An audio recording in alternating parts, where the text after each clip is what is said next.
The year was 1840, and the Georgia air hung heavy with heat and whispers.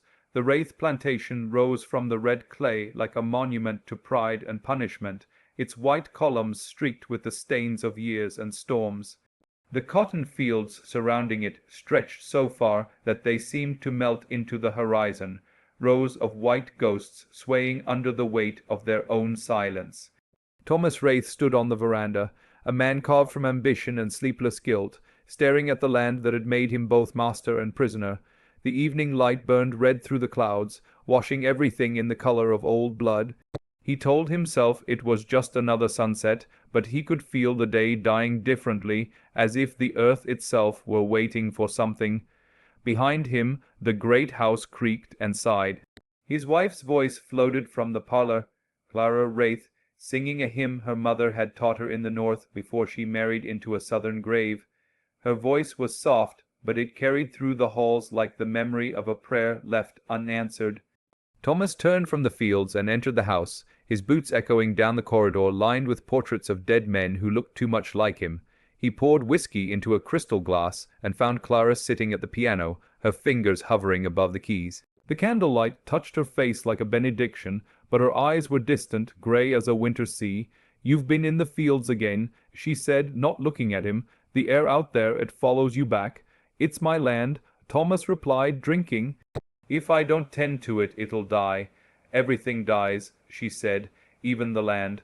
She struck a chord so low and trembling it felt like the floor moved beneath them. Thomas didn't answer. He couldn't tell her what he'd done, what bargain he'd made to save the dying soil. He'd met the stranger 3 nights before, under the cypress trees by the old well where no one went any more.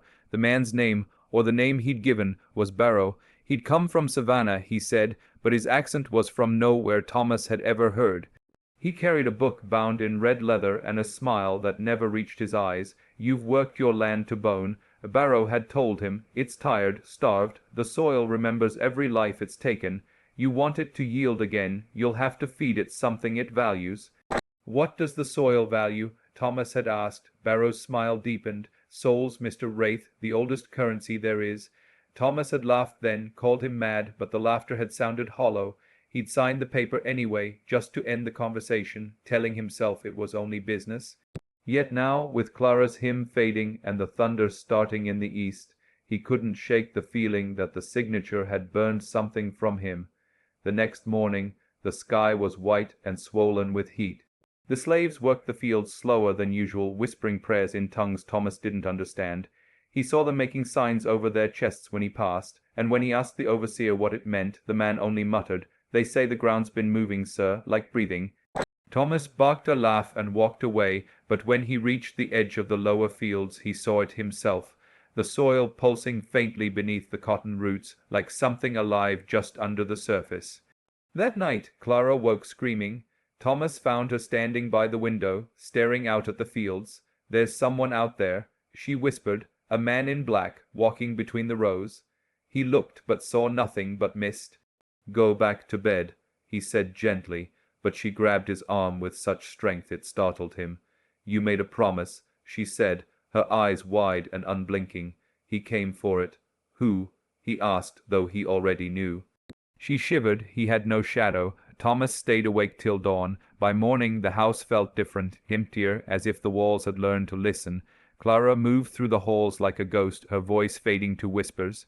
She no longer played the piano, saying the notes sounded wrong, as if someone else were playing them with her. The servants refused to sleep upstairs, claiming they heard her humming at night even when she wasn't there. On the 4th night, Thomas found the red ledger on his desk again. He didn't remember bringing it back from the meeting, yet there it was, open to the page that bore his name. Beside it, written in Barrow's slanted hand, were the words, "Harvest begins with sacrifice." His hand trembled as he closed the book, but he couldn't bear to burn it. Something in him feared what might be released if he tried. The fields began to thrive again, unnaturally so. The cotton grew thick, shining white even under the moon. The overseer said he'd never seen a crop like it, that they'd make enough to buy half the county. But with every bushel that came in, Clara grew weaker. Her cheeks hollowed, her eyes sank, and her voice thinned to a whisper. "Thomas," she said one evening as the sun bled over the trees, "do you remember our wedding?" He nodded, though he could barely speak. "You promised to love me even if heaven turned its face away. I think it has." He tried to comfort her, but she smiled faintly and said, "You traded more than cotton, my love." That night the storm returned. The wind tore through the fields like a living thing. Thomas ran outside to secure the barn doors, and saw, in the lightning's flash, a figure standing among the cotton, all still, dressed in black. Barrow. The next flash showed the figure gone, but the cotton bent as if something unseen walked through it. When he reached the porch again, the front door was open, the piano playing by itself. The tune was Clara's hymn, but slower, hollow, each note falling like dirt on a coffin. He called her name, ran upstairs, and found her lying across the bed, eyes open, hands folded on her chest. Her skin was cold, her lips blue. On her wrist was a small, perfect mark, the shape of an eye. Thomas sank beside her, shaking, calling her name, but her mouth did not move. He didn't know how long he stayed there before he realized the wind outside had stopped. The house was silent, but from the window came a sound, a whisper, faint and steady. He stepped to the glass and looked out. The fields shimmered under the moonlight, each cotton blossom stained pink, as if the plants had drunk from something that bled beneath them. Then he heard it clearly, the cotton calling his name, soft, tender, like Clara's voice. Thomas. He stumbled back, clutching his chest, but the whisper followed him into the hall, down the stairs, through the parlor. The fire in the hearth burned low and red.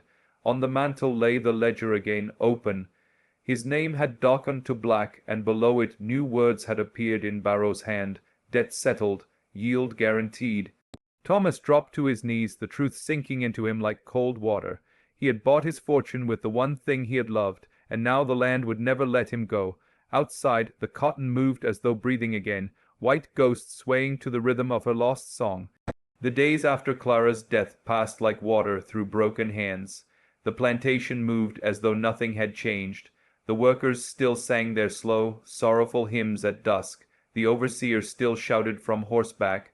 The cotton still glowed white under the sun. But for Thomas, time had stopped in that room where she lay with her eyes open, and her lips curved into that faint, forgiving smile. He buried her under the magnolia tree behind the house, where the roots curled deep into the red earth. The preacher from the next county spoke the words, and Thomas nodded in all the right places, but his mind was elsewhere. On the mark burned into her wrist, and on the way the wind had whispered his name that night. After they left, he stood alone by the grave until the lantern burned out. The night insects sang around him, and the cotton fields swayed gently in the darkness, white as winding sheets. He thought he saw movement between the rows, a flicker of her dress, a hand reaching. When he blinked, there was nothing. Inside, the house had changed. The air felt heavier, as though it carried the scent of her perfume and decay both at once. The piano was silent, yet sometimes in the late hours he thought he heard the faintest hum of a key, struck by no hand.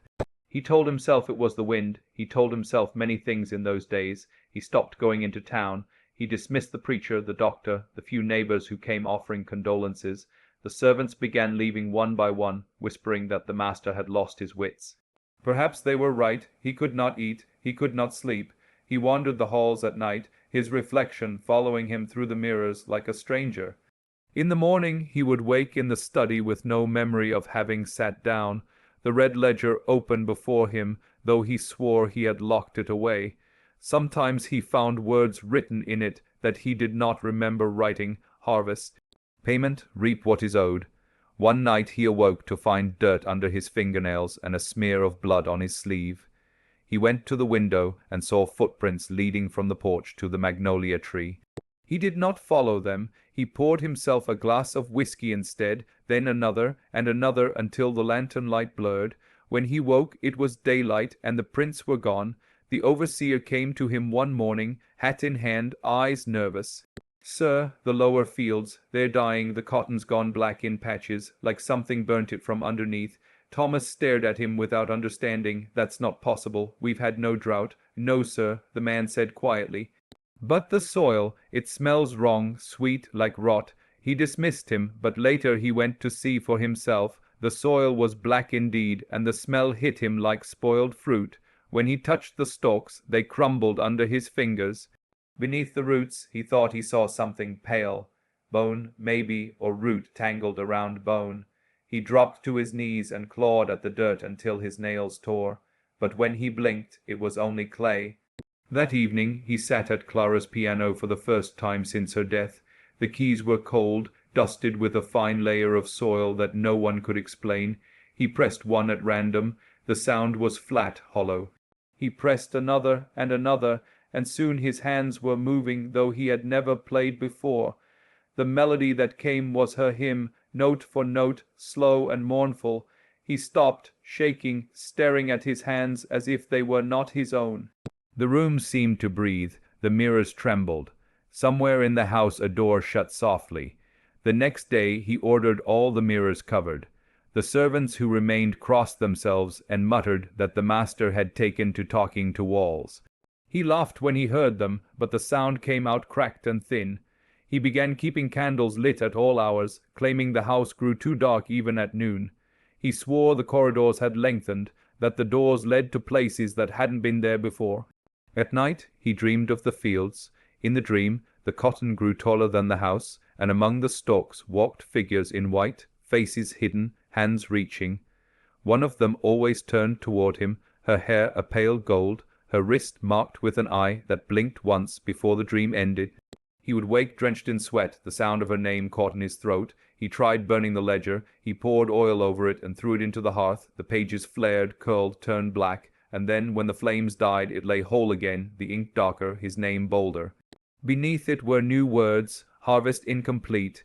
He hurled it across the room and shattered a lamp, but when he looked again, the book was back on his desk, untouched by soot.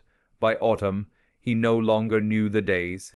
The fields were half dead, yet the cotton that lived gleamed unnaturally bright, like snow under a red sun. The overseer begged him to sell, to leave, to start anew elsewhere. Thomas laughed in his face.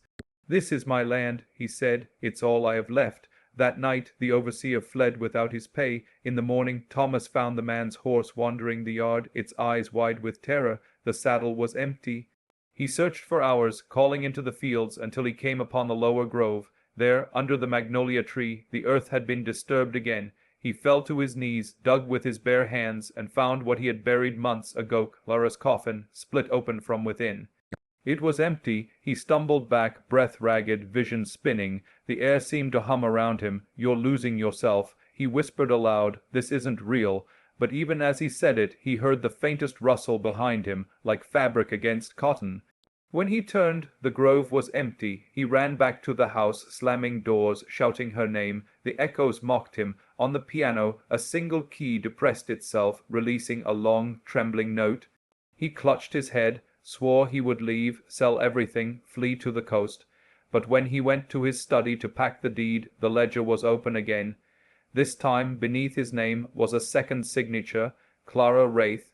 Below it, in red ink, "Inheritance accepted." He tore the page free, but the book bled where it ripped. The ink ran down his hands like blood. He tried to wash it off, but the stain only spread, darkening his skin until his palms looked burned. He sat there in the lamplight, staring at them, and began to laugh quietly. "If it's madness," he murmured, "then let it be mine." In the following weeks he spoke less and less. He stopped writing letters, stopped eating altogether. He took to walking the fields at night, barefoot, the soil caking his feet. The workers who remained swore. They saw him kneeling in the furrows, whispering to the ground, sometimes calling Clara's name, sometimes speaking in a voice not his own. When they approached him, he would turn and smile as though waking from a pleasant dream. "The harvest is almost ready," he would say. "The frost came early that year.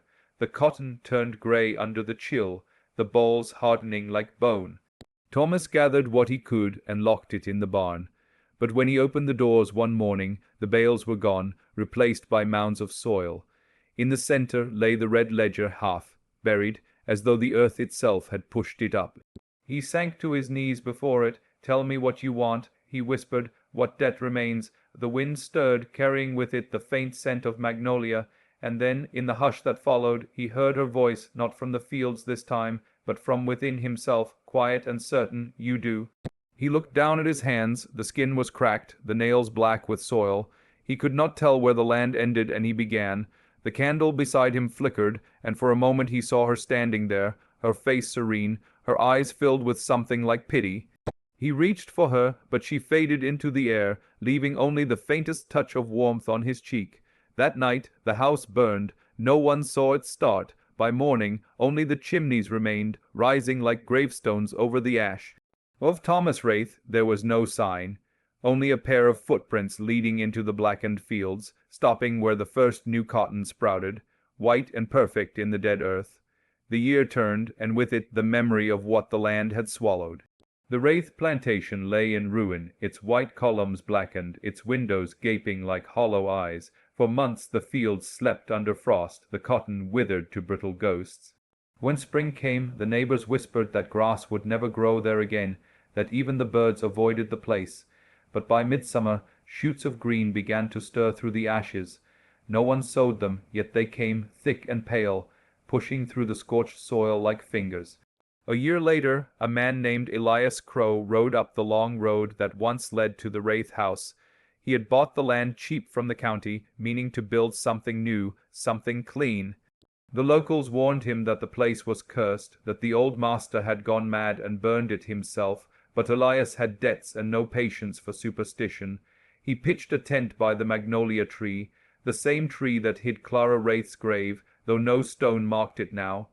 The blossoms smelled sweet in the heat, almost too sweet. That night, as he walked the property by lantern light, the wind carried a sound that was not quite wind. It was soft, rhythmic, like a woman humming. He turned toward the fields, but there was only cotton fresh, white, impossibly full for land that had lain dead a year. The smell of magnolia followed him back to his tent. When he slept, he dreamed of a man's voice murmuring from beneath the soil, "Keep it fed." In the dream, he stood in a great house lit by fire, the wallpaper running like blood. A man with burnt hands sat at a piano, playing a single endless note, and beside him a woman in white turned to Elias and smiled with hollow eyes. He woke at dawn gasping, the lantern still burning though he had doused it. The wick glowed red as if something had breathed on it all night. He tried to shake the dream off, but unease clung to him. When he walked the fields, the soil seemed damp though there had been no rain. He hired men to help clear the ruins, but by noon they'd gone pale and refused to stay. "Sir," one said, crossing himself, "there's whisperin' in the ground, sounds like it's prayin'." Elias laughed, but the sound came out tight. He paid them anyway and finished the work alone. Among the ashes of the old house he found metal hinges, glass shards, and a single object that should not have survived the fire, a leather-bound ledger, red as fresh clay. Its pages were blank except for one line on the first, "The field remembers." He tossed it aside, yet that night it lay beside his bedroll. He swore he'd left it in the ruins. Days passed, the cotton grew taller. The weather turned strange, thick fogs that rolled in from nowhere, leaving dew that smelled faintly of iron. The workers he hired in town lasted no more than a week. They said they saw someone standing in the rows at dusk, a figure watching, hair pale as straw. Elias stopped arguing. He began to drink more, to stay awake through the nights. The humming returned, soft and patient. One evening he followed it. Lantern in hand, he walked between the cotton rows, calling out. The sound led him to the far edge of the property where the earth rose in a gentle mound, the place where the magnolia's roots tangled deep. The humming stopped, the wind went still. He thought he heard a whisper then, so close it brushed his ear, "It never ends." When he turned he was alone, but the cotton nearest him was moving though the air was still. He lifted the lantern and saw faces in the white balls, faint, shifting impressions of eyes and mouths, as though the blossoms themselves remembered pain. He dropped the lantern and stumbled back, heart hammering. The flame caught the stalks, spreading fast. He ran for the well to fetch water, but when he reached it he froze. A man was standing there, tall, shoulders square, his clothes charred black, but his eyes clear gray. "Mr. Wraith," Elias whispered before he could stop himself. The man smiled slightly. "This is no longer your land," he said. His voice was calm, almost kind. "It feeds on promise. You've promised, haven't you?" Elias couldn't answer. The heat from the burning cotton licked his face, and in that light the stranger's shadow stretched wrong, curved, split, like roots branching in every direction. "What do you want?" Elias managed. "Nothing new," the man said. "Only to keep the bargain alive." He reached out, touching Elias's chest with one blistered hand. "It takes what it's owed."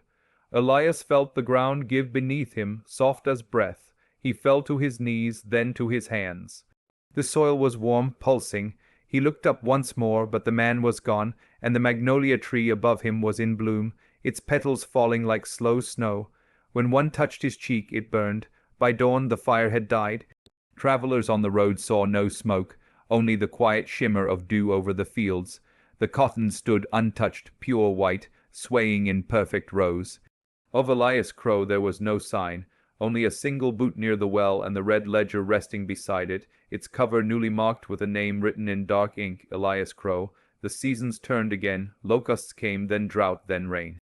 The land never emptied. Each time someone bought it, the yield would flourish for a year, and then the buyer would vanish, the ledger appearing in some corner of the house that replaced the last. People began to call it the Whispering Field.